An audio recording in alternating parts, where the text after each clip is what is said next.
Howdy, and welcome to LeeReads, where I talk about the books I've been reading and enjoying lately. I spontaneously decided to unhaul a couple of books, and I'm going to take them to half-price books. I'm actually sitting in the parking lot now, but I wanted to share with you what they are before I sell them. So I have Funny Story by Emily Henry, a signed version. I did enjoy this book, but I don't think I'm ever going to reread this one, unlike some other Emily Henrys, so I'm going to pass it on. Butcher and Blackbird, a contemporary romance following two serial killers that kill other serial killers. They enter into this competition between each other and then wind up falling in love. It's quite a grisly story, not really my favorite thing, but I know it's really popular and there's a sequel coming out soon, so maybe someone else can enjoy this. The Bride of Death by F.M. Adden, which was comped as Uprooted meets Catherine Arden. I think those were the comps. Anyway, I love both Naomi Novik's and Catherine Arden's writing, but this one, it didn't really go the way that I wanted it to go, plot-wise and with the character, and I'm not going to reread it.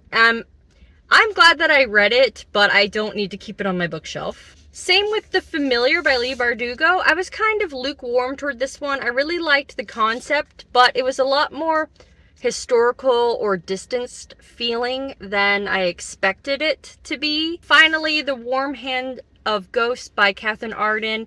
This one, it's not a bad book, but it's very unlike Catherine Arden's Winter Night trilogy, which has been a favorite for a couple of years.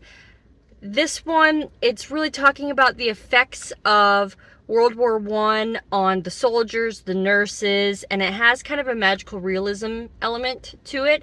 And I think that it's worth reading, and if you like Catherine Arden or you like the sound of a historical fantasy set in World War I, where it's about the sister who is a nurse, and she's trying to find out what happened to her brother who was a soldier.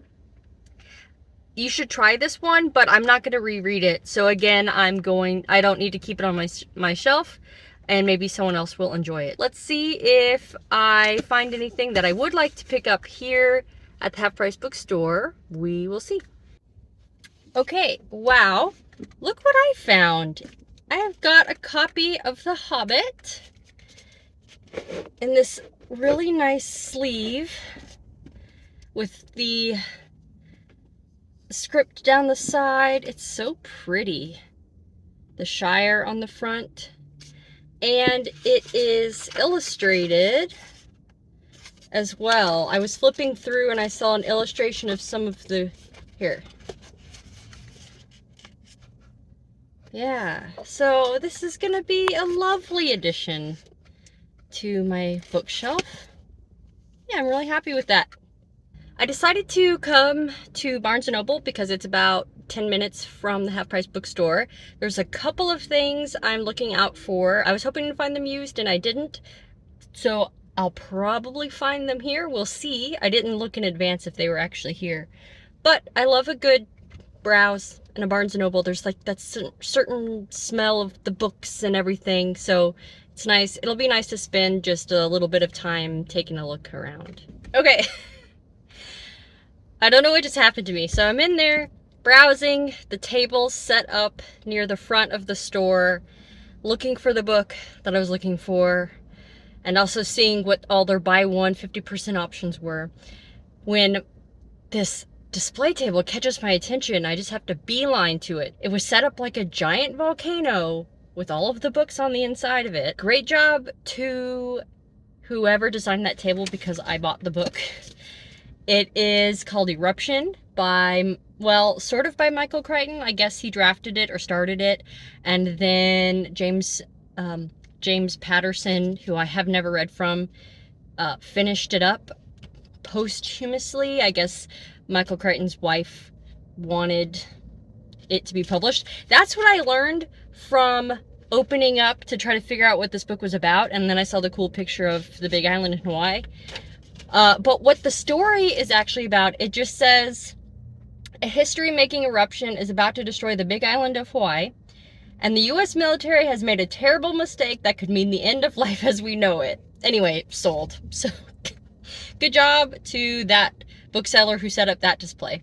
And then I did find the book that I went in looking for, To Shape a Dragon's Breath by Monoquill Black Goose, and this is on my Our Fantasy bingo card.